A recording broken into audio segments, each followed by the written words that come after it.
담임 목사님께서 젊은이 교회 예배에 들어가신 날이라 제가 대신 섰습니다. 하나님의 주신 은혜가 함께 하시게 되기를 축복합니다. 연일 날씨가 무더운데요. 이렇게 또 가장 무더운 시간인 오후 2시에 또 예배하기 위해서 나오신 여러분들을 주님의 이름으로 환영하고 축복합니다. 불체질하고 계신 분이 계신데요. 올여름은 다른 때와 달리 정말 폭염이었는데요. 그나마 시간은 흘러서 이제 아침 저녁으로 비교적 선선한 공기를 느낄 수가 있어서 다행인 것 같습니다. 가을이 다가오고 있다는 증거겠죠. 여러분 어떻게 올 여름 휴가들 잘 보내셨습니까? 네, 못 가셨나 봐요. 네. 어떤 분들은 산과 계곡, 또 바다나 워터파크 등을 찾아다니시면서 휴가를 보내셨을 분들도 계시고, 또 어떤 분들은 이 무더위에 먼 거리를 이동한 것이 더 힘들어서 아마 그냥 집에서 편안하게 보내신 분들도 계실 것입니다. 또 어떤 분들은 해외에 나가셔서 여행을 하신 분들도 계실 것이고, 또 심지어 어떤 분들은 한 번밖에 없는 이 여름 소중한 휴가를 단기 선교로 그렇게 섬기신 분들도 계실 것입니다. 어떻게들 보내셨든 휴가는 참 좋은 것 같습니다. 그냥 뭔가 고된 삶의 현장에서 살던 그런 복잡한 일상을 내려놓고 마음과 몸이 잠시 쉰다는 것만으로도 큰 힘과 또 위로가 되는 것 같습니다. 그래서 휴식은 하나님께서 우리에게 주시는 소중한 선물이라고 할 수가 있습니다. 헤돈 로빈슨이라고 하는 교수님이 계신데요. 그분이 그런 말씀을 하셨어요. 쉼은 게으름이 아니다.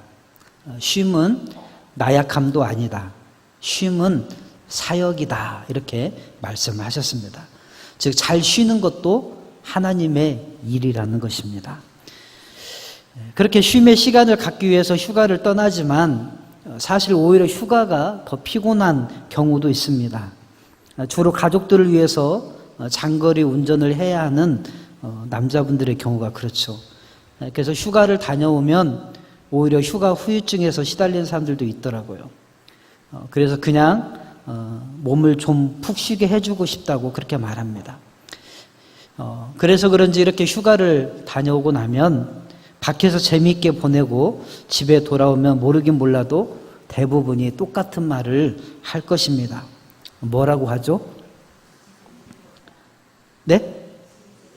네, 다 똑같은 것 같아요. 뭐니 해도 내 집이 제일 편하다 이렇게 말합니다.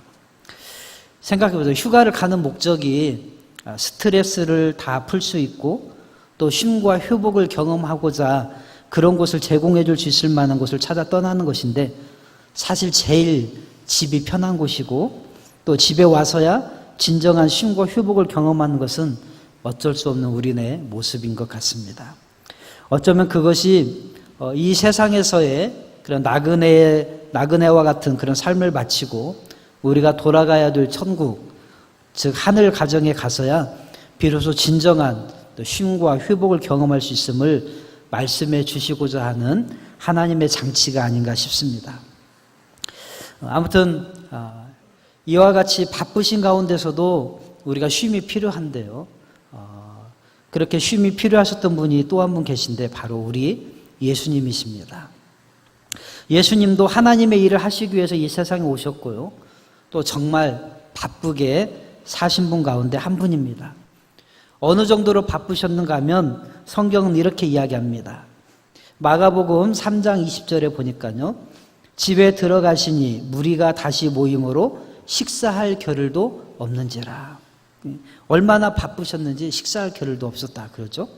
또 6장 30절에서 31절에 보니까 사도들이 예수께 모여 자기들이 행한 것과 가르친 것을 낱낱이 고하니 이르시되 너희는 따로 한적한 곳에 가서 잠깐 쉬어라 하시니 이는 오고 가는 사람이 많아 음식 먹을 겨를도 없음이라. 예수님이나 제자들이나 얼마나 바빴는지를 잘 보여주고 있는 대목인 것입니다. 여러분, 우리가 예수님께서 공생애 동안 기도를 많이 하신 것을 알고 있죠. 그런데 그 대부분의 기도 시간이 언제 이루어졌는가 하면 주로 새벽에 또는 한밤중에 이루어졌습니다. 그것도 한적한 곳에서 말이죠. 그럼 왜 예수님께서 그렇게 새벽에 또는 한밤중에 기도하셨겠습니까? 왜 한적한 곳에 가셔서야 따로 기도하실 수가 있으셨을까요? 그 시간 말고는 기도할 시간이 없으셨기 때문입니다. 한적한 곳으로 가시지 않고는 사람들 때문에 도저히 기도할 수가 없으셨기 때문이에요. 매일같이 환자들과 또 귀신 들린 자들과 또 문제를 해결받아야 될 사람들이 계속해서 찾아오니까 시간이 없으셨던 것입니다. 그만큼 예수님의 사역은 바쁘셨다는 거예요. 그러니 쉼이 진짜 필요한 분이 누굴까요? 바로 예수님이십니다. 그러한 예수님께서 마음 편히 쉬실 만한 곳이 어디 있겠습니까? 사람들이 비교적 적게 찾아오는 곳을 예수님께서 택하시지 않았겠습니까? 오늘 그러한 곳이 한 군데 나오는데요. 바로 베다니에 사는 마르다, 마리아, 그리고 그의 오라버니 나사로, 이렇게 삼남매가 사는 집입니다. 그곳이 예수님과 제자들에게는 쉼터가 되는 곳이었습니다. 예수님과 제자들은 아마도 예루살렘에 올라오실 때마다 이 삼남매의 집을 찾아가 쉬신 것 같습니다. 마태복음 21장 15절에서 18절을 보면요, 이렇게 이야기합니다. 대제사장들과 서기관들이 예수께서 하시는 이상한 일과 또 성전에서 소리질러 호산나 다윗의 자손이여 하는 어린이들을 보고 노하여 예수께 말하되 그들이 하는 말을 듣느냐? 예수께서 이르시되 그렇다. 어린 아기와 젖먹이들의 입에서 나오는 찬미를 온전하게 하셨나이다 함을 너희가 읽어본 일이 없느냐 하시고 그들을 떠나 성 밖으로 베다니에 가서 거기서 유하시니라. 이른 아침에 성으로 들어오실 때 시장하신지라. 이렇게 말합니다. 자, 이 상황이 어떠한 상황인지 잠깐 말씀드리겠습니다.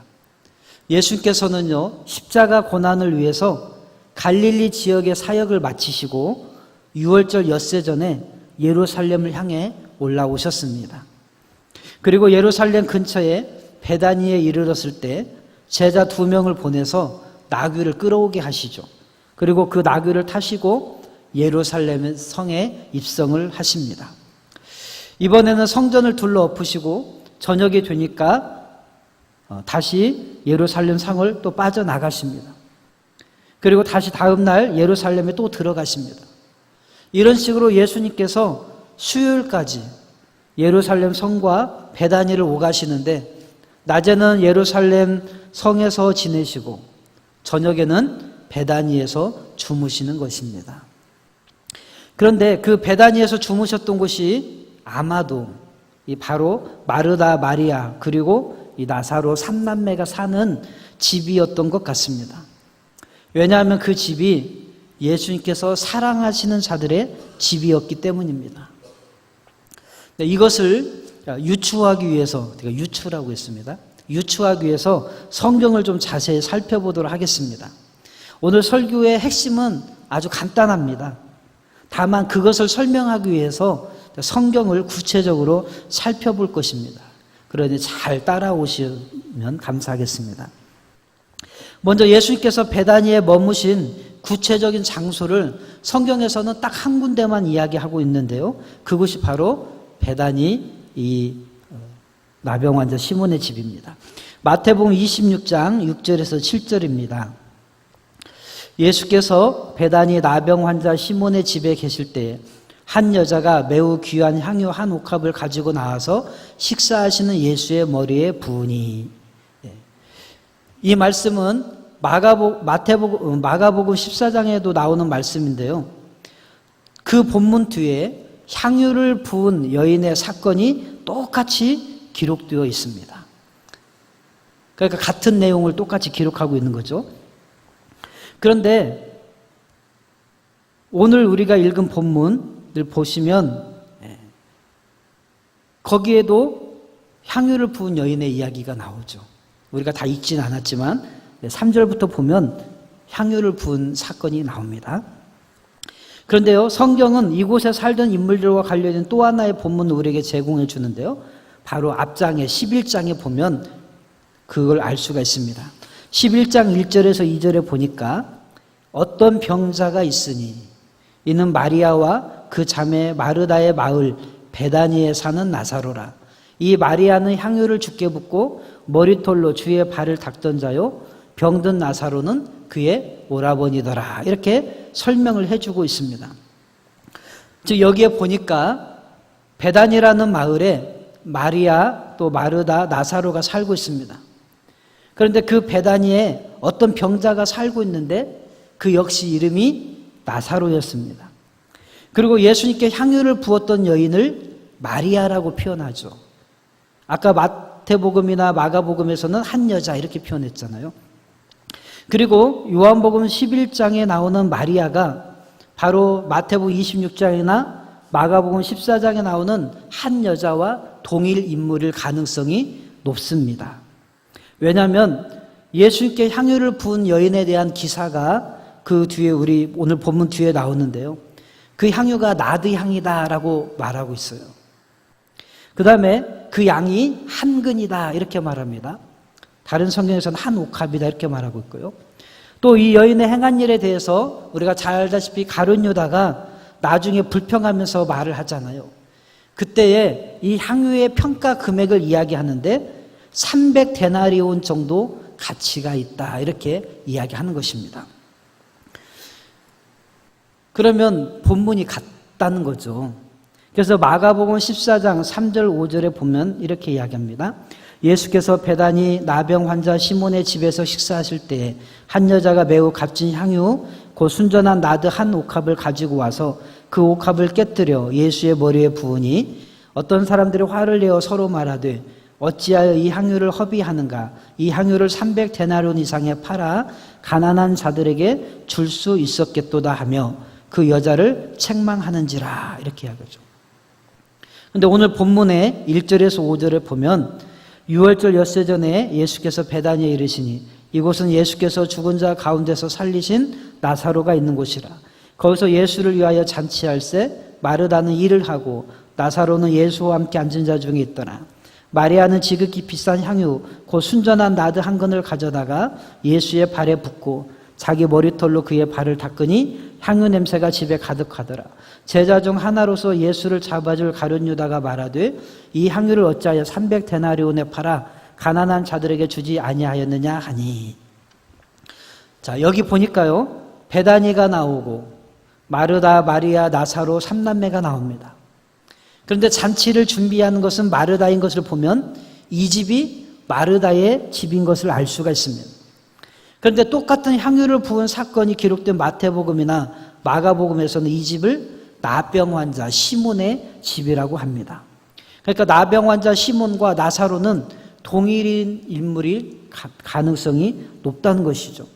왜냐하면 요한복음 11장에서 이 나사로가 병이 들어 죽었다가 다시 사는 사건이 나오기 때문에 그렇습니다.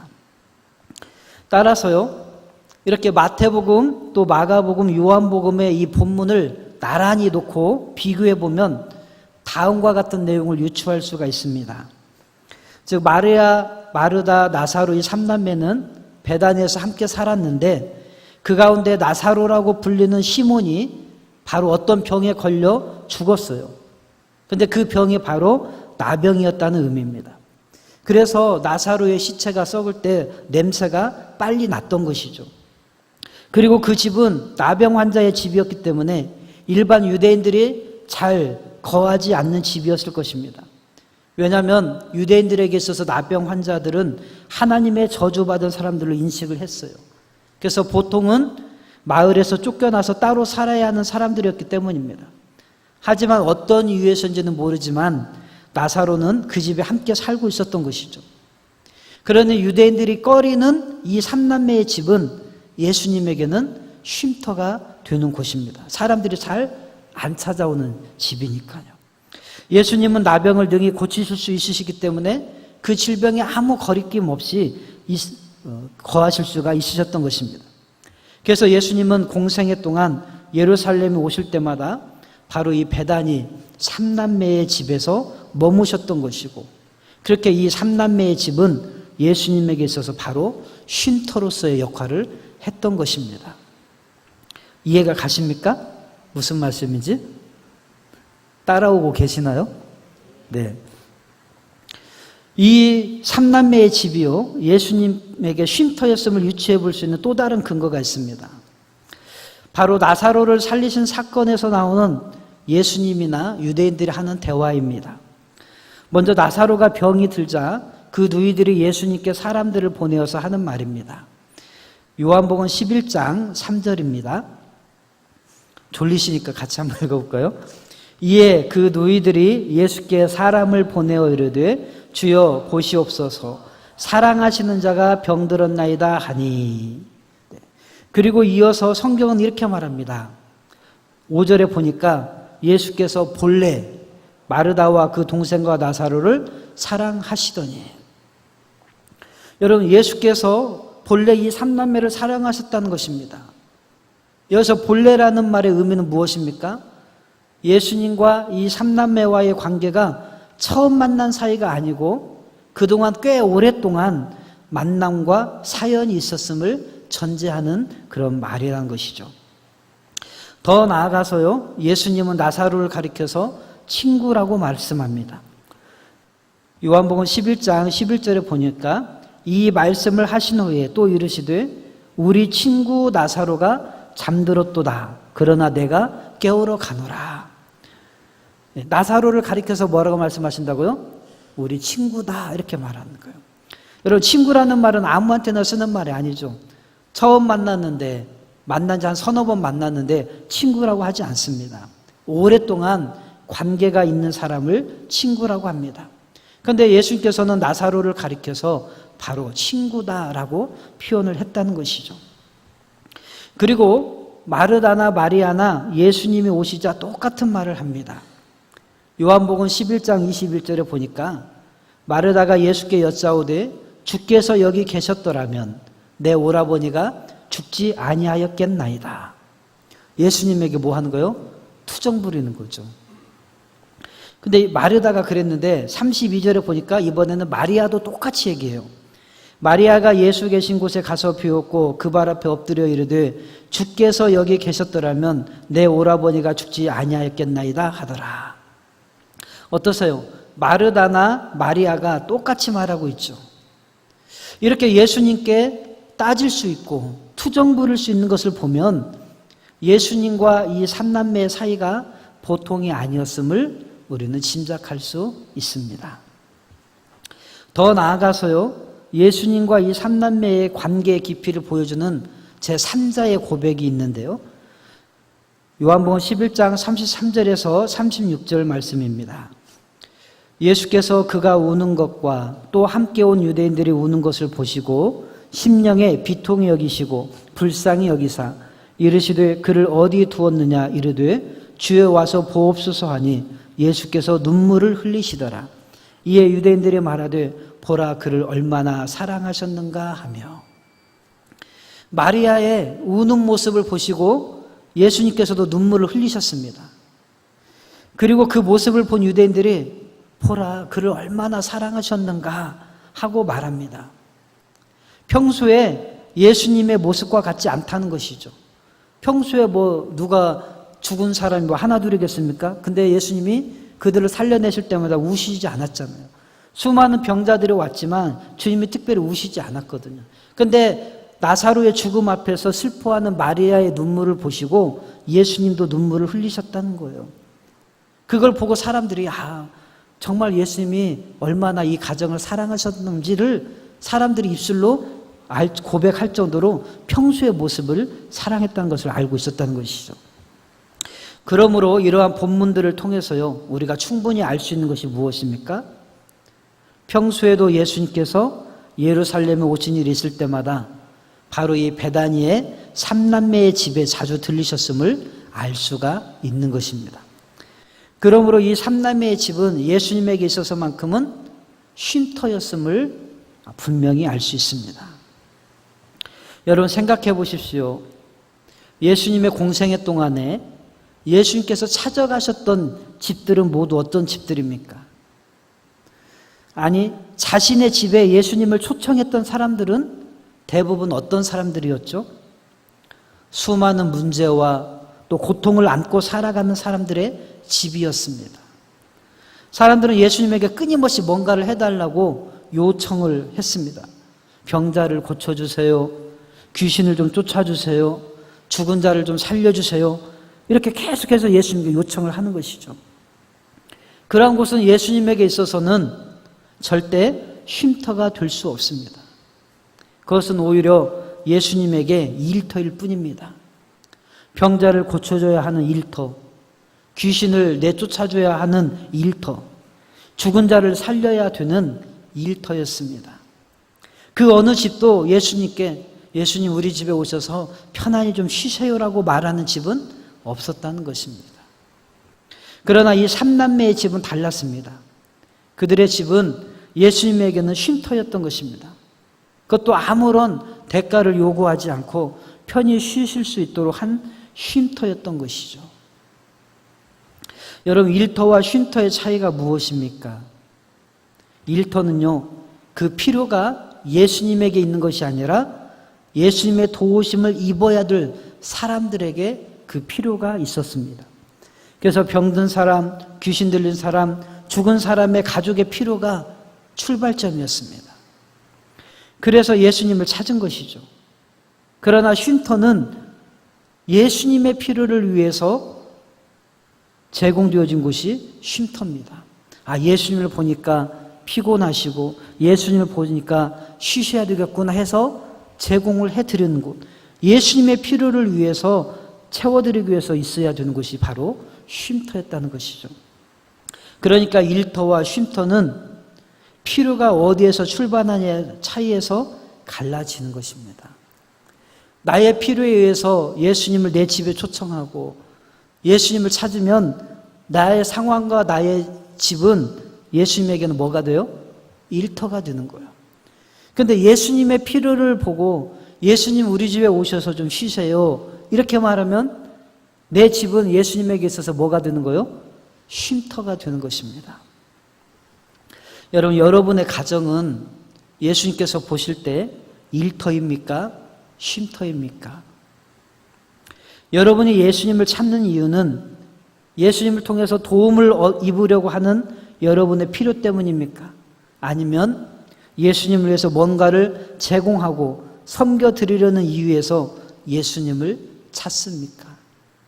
그것에 따라서 여러분의 가정은 예수님에게 일터가 될 수도 있고요, 예수님에게 쉼터가 될 수도 있습니다.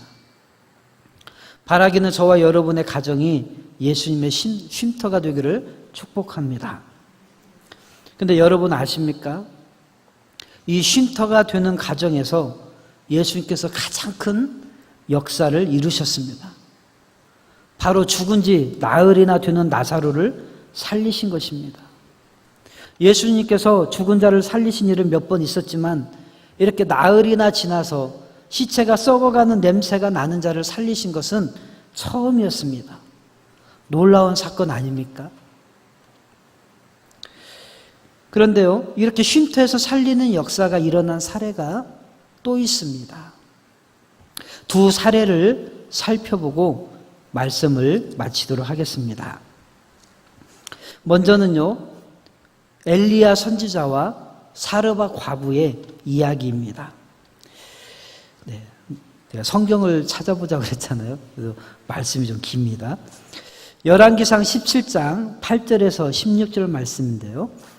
차근차근 한번 이 말씀이 지나가 버리니까 잘 눈여겨보시면서 읽어보시기 바랍니다. 8절에서 16절입니다. 같이 읽겠습니다. 여호와의 말씀이 엘리야에게 임하여 이르시되 너는 일어나 시돈에 속한 사르밧으로 가서 거기 머물라. 내가 그곳 과부에게 명령하여 내게 음식을 주게 하였느니라. 그가 일어나 사르밧으로 가서 성문에 이를 때에 한 과부가 그곳에서 나뭇가지를 줍는지라. 이에 불러 이르되 청하건대 그릇에 물을 가져다가 내가 마시게 하라. 그가 가지러 갈 때 엘리야가 그를 불러 이르되 청하건대 내 손에 떡 한 조각을 내게로 가져오라. 그가 이르되 당신의 하나님 여호와께서 살아계심을 두고 맹세하노니 나는 떡이 없고 다만 통에 가루 한 움큼과 병에 기름 조금뿐이라. 내가 나뭇가지 돌을 주어다가 나와 내 아들을 위하여 음식을 만들어 먹고 그 후에는 죽으리라. 엘리야가 그에게 이르되 두려워하지 말고 가서 네 말대로 하려니와 먼저 그것으로 나를 위하여 작은 떡 한 개를 만들어 내게로 가져오고 그 후에 너와 내 아들을 위하여 만들라. 이스라엘의 하나님 여호와의 말씀이 나 여호와가 비를 지면에 내리는 날까지 그 통에 가루가 떨어지지 아니하고 그 병에 기름이 없어지지 아니하리라 하셨느니라. 그가 가서 엘리야의 말대로 하였더니 그와 엘리야와 그의 식구가 여러 날 먹었으나 여호와께서 엘리야를 통하여 하신 말씀같이 통에 가루가 떨어지지 아니하고 병에 기름이 없어지지 아니하니라. 엘리야 선지자에게 하나님이 너 시돈의 사르밧 과부에게 가라 이렇게 말한 거죠. 근데 그곳에 가서 엘리야의 필요에 따라서 그 가정이 엘리야를 위해서 접대를 하는 것입니다. 그러면서 엘리야가 그곳에 머무는 동안에 그의 식구가 여러 날 먹으니 15절에 오랫동안 계속 같이 그 집에 거하면서 먹고 마시고 같이 지낸 것입니다. 사역에 지쳐 있었던 엘리야에게 이 가정은 쉼터가 되고 있는 것입니다. 그런데 그 쉼터가 됨으로 말미암아 그 집에 식량이 떨어지지 않았죠. 그런데 이것도 놀랄만한 일인데 또 한 일이 일어납니다. 바로 그 뒤에 17절부터 22절까지인데요. 제가 읽겠습니다. 2일 후에 그 집 주인 되는 여인의 아들이 병들어 증세가 심히 위중하다가 숨이 끊어진지라. 여인이 엘리야에게 이르되 하나님의 사람이여 당신이 나와 더불어 무슨 상관이 있기로 내 죄를 생각나게 하고 또 내 아들을 죽게 하려고 내게 오셨나이까. 엘리야가 그에게 그의 아들을 달라 하여 그를 그 여인의 품에서 받아 안고 자기가 거처하는 다락에 올라가서 자기 침상에 누이고 여호와께 부르짖어 이르되 내 하나님 여호와여 주께서 또 내가 오고 하는 집 과부에게 재앙을 내리사 그 아들이 죽게 하셨나이까 하고 그 아이 위에 몸을 3번 펴서 엎드리고 여호와께 부르짖어 이르되 내 하나님 여호와여 원하건대 이 아이의 혼으로 그의 몸에 돌아오게 하옵소서 하니 여호와께서 엘리야의 소리를 들으심으로 그 아이의 혼이 몸으로 돌아오고 살아난지라. 여러분, 예수님께 쉼터로 자신의 가정을 내어드리고 주님을 위해서 향유를 깨트렸던 이 나사로의 가정에 죽은 자를 살리신 역사가 일어났던 것처럼 오늘 이 엘리야를 쉼터를 제공했던 가정에 아들이 죽는데 하나님께서 그 아들을 엘리야를 통해서 다시 살리시는 역사가 나타나더라는 것입니다. 그런데 이와 비슷한 상황이 또 나옵니다. 바로 방금 살펴본 엘리야 선지자의 제자인 엘리사 선지자의 경우입니다. 이번에는 엘리사 선지자와 수넴 여인의 이야기입니다. 아까는 엘리사와 사르밧 과부고 이번에는 엘리사와 수넴 여인입니다. 열왕기 하 4장 8절에서 13절인데요. 제가 읽겠습니다. 하루는 엘리사가 수넴에 이르렀더니 거기 한 귀한 여인이 그를 강권하여 음식을 먹게 하였으므로 엘리사가 그곳을 지날 때마다 음식을 먹으러 그리로 들어갔더라. 그 집이 뭐가 된 거예요? 쉼터가 된 거죠. 여인이 그의 남편에게 이르되 항상 우리를 지나가는 이 사람은 하나님의 거룩한 사람인 줄을 내가 아노니 청하건대 우리가 그를 위하여 작은 방을 담 위에 만들고 침상과 책상과 의자와 촛대를 두사이다. 그가 우리에게 이르면 거기에 머물리이다 하였더라. 쉼터죠. 하루는 엘리사가 거기에 이르러 그 방에 들어가 누웠더니 자기 사원 게하시에게 이르되 이 수넴 여인을 불러오라 하니 곧 여인을 부르매 여인이 그 앞에 선지라. 엘리사가 자기 사원에게 이르되 너는 그에게 이르라. 네가 이같이 우리를 위하여 세심한 배려를 하는도다. 얼마나 세심한 배려를 했는지 방도 마련해줘, 책상도 해줘, 침상도 해줘, 의자도 해줘, 촛대도 해줘. 편히 쉬라는 것입니다. 내가 너를 위하여 무엇을 하랴? 왕에게나 사령관에게 무슨 구할 것이 있느냐 하니 여인이 이르되 나는 내 백성 중에 거주하나이다 하니라. 자, 수넴 여인이 엘리사를 위해서 모든 것을 필요한 물품들을 챙겨주고 있습니다. 편히 쉬라는 것입니다. 그러자 엘리사가 감동을 받으며 칭찬을 하면서 묻습니다. 네가 아주 세심한 배려를 나를 위해서 해줬는데 내가 그럼 너를 위해서 무엇을 해주랴? 그죠. 그랬더니 이 슈넴 여인이 말합니다. 저는 필요한 것이 없습니다. 그 얘기예요. 나는 내 백성 중에 거주한다. 그 말은 나는 필요한 것이 없습니다. 그 얘기입니다. 무슨 조건을 걸거나 거래를 하려는 마음으로 이렇게 한 행동이 아니라는 뜻입니다. 여기는 당신에게 일터가 아니라는 뜻이죠. 거래가 아닙니다. 당신이 여기 가서 일하라는 것이 아닙니다. 그냥 편히 쉬시라고 하는 것입니다. 그 얘기입니다. 여러분 얼마나 마음이 곱습니까? 그러자 엘리사는 이 가정에 아이가 없음을 알고 내년에 아이가 태어날 것이라고 말합니다. 그리고 시간이 흘러 아이가 태어났습니다. 그런데 이 아이가 하루는 머리가 아프다고 하더니 또 죽습니다. 열왕기하 4장 16절에서 21절인데요. 엘리사가 이르되 한 해가 지나 이때쯤에 네가 아들을 안으리라 하니 여인이 이르되 아니로소이다. 내 주 하나님의 사람이여 당신의 계집종을 속이지 마옵소서 하니라. 여인이 과연 잉태하여 한 해가 지나 이때쯤에 엘리사가 여인에게 말한 대로 아들을 낳았더라. 그 아이가 자라매 하루는 추수꾼들에게 나가서 그의 아버지에게 이르렀더니 그의 아버지에게 이르되 내 머리야 내 머리야 하는지라. 그의 아버지가 사환에게 말하여 그의 어머니에게로 데려가라 하매 곧 어머니에게로 데려갔더니 낮까지 어머니의 무릎에 앉아있다가 죽은지라. 그의 어머니가 올라가서 아들을 하나님의 사람의 침상에 두고 문을 닫고 나와. 이 가정에 아들이 없었다가 아들이 생겼어요. 엘리사의 예언대로. 근데 이 아이가 자라다가 추수 때에 아버지에게 갔는데 거기서 아파서 그들 엄마 품에 왔는데 죽었다는 거예요. 죽었다. 여러분 그런데 이 아이가 엘리사를 통해서 다시 살아납니다. 4장 32절에서 35절인데요. 마지막이니까 우리가 같이 한번 읽어볼까요? 엘리사가 집에 들어가 보니 아이가 죽었는데 자기의 침상에 눕혔는지라. 들어가서는 문을 닫으니 두 사람뿐이라. 엘리사가 여호와께 기도하고 아이 위에 올라 엎드려 자기 입을 그의 입에 자기 눈을 그의 눈에 자기 손을 그의 손에 대고 그의 몸에 엎드리니 아이의 살이 차차 따뜻하더라.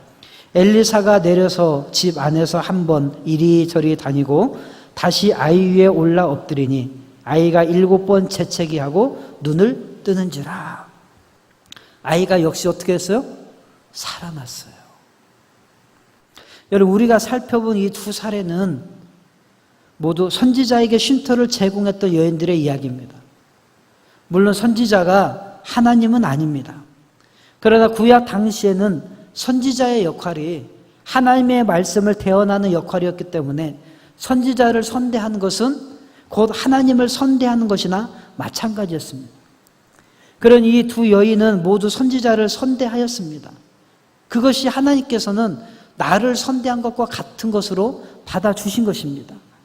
그리고 그 여인들에게 자녀를 살리는 역사를 베풀어 주신 것입니다. 죽은 자를 살리시는 역사가 두 가정에 똑같이 나타난 것입니다.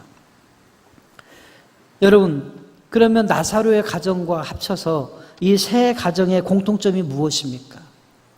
하나님에게, 하나님을 위해서, 주님을 위해서, 주님의 사람들을 위해서 그의 가정을 일터로만 초청하는 것이 아니라 쉼터로 내어 드릴 때에 그 가정의 필요가 채워질 뿐만 아니라 그 가정에 더 생명을 살리는 놀라운 역사가 각 가정에 나타나더라는 것입니다. 여러분 우리가 예수님을 우리 가정에 일터로 만들어서 예수님을 초청해서 얼마든지 예수님께 도움을 구하면 예수님이 일하십니다. 우리의 기도를 따라서 주님이 병자도 고쳐주시기도 하고 귀신을 내어 쫓아주시기도 하십니다. 그렇지만 주님에게 쉼터를 제공할 때 거기에는 일터로 내 가정을 드렸을 때보다 더 큰, 더 놀라운 하나님의 역사가 일어나는 줄 믿으시기 바랍니다. 물론 이것을 바라고 예수님께 쉼터로 내놓으면 그것은 거래겠죠. 여러분의 마음이 나사로의 가정과 같고 슈넴 여인의 마음과 같기를 바라는 것입니다. 슈넴 여인이 뭐라고 말했습니까? 나는 당신에게 뭘 조건을 걸고 내가 당신을 위해서 쉼터를 제공하는 것이 아닙니다. 그 마음이에요. 나사로의 가정이 예수님에게 쉼터가 되었을 때 뭔 조건을 내걸고 했던 것이 아니었습니다. 그냥 내어드린 거예요. 다른 사람들은 전부 다 예수님에게 우리 집에 와서 이거 해주세요, 저거 해주세요 요청을 했지만 예수님의 필요를 보고 예수님을 위해서 순수하게 내어드리는 가정은 이 세 가정밖에 없어요. 여러분, 다시 한번 묻습니다. 여러분의 가정은 예수님에게 있어서 일터입니까? 아니면 쉼터입니까? 맨날 주님에게 이거 해주세요, 저거 해주세요 하면서 요청하는 기도만 하십니까?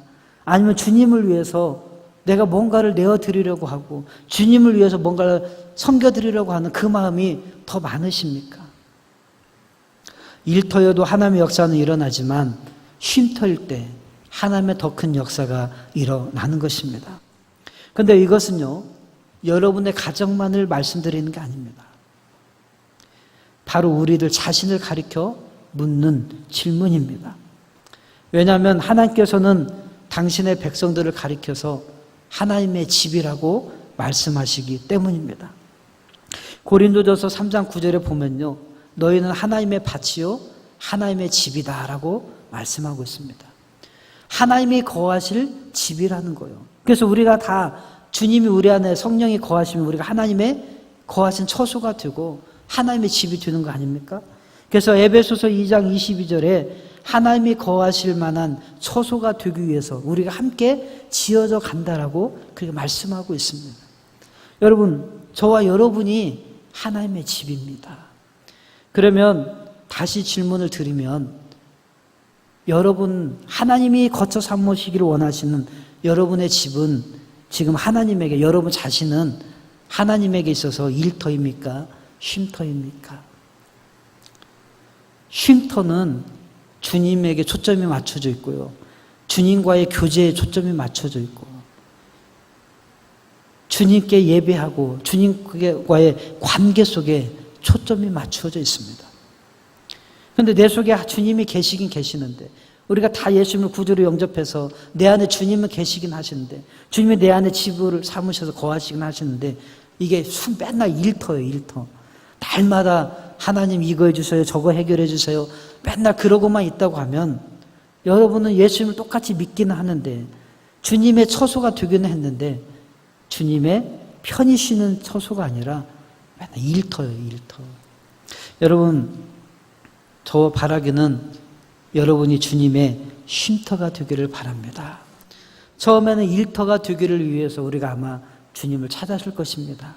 주님 앞에 나오고 주님의 도움을 구했을 것입니다.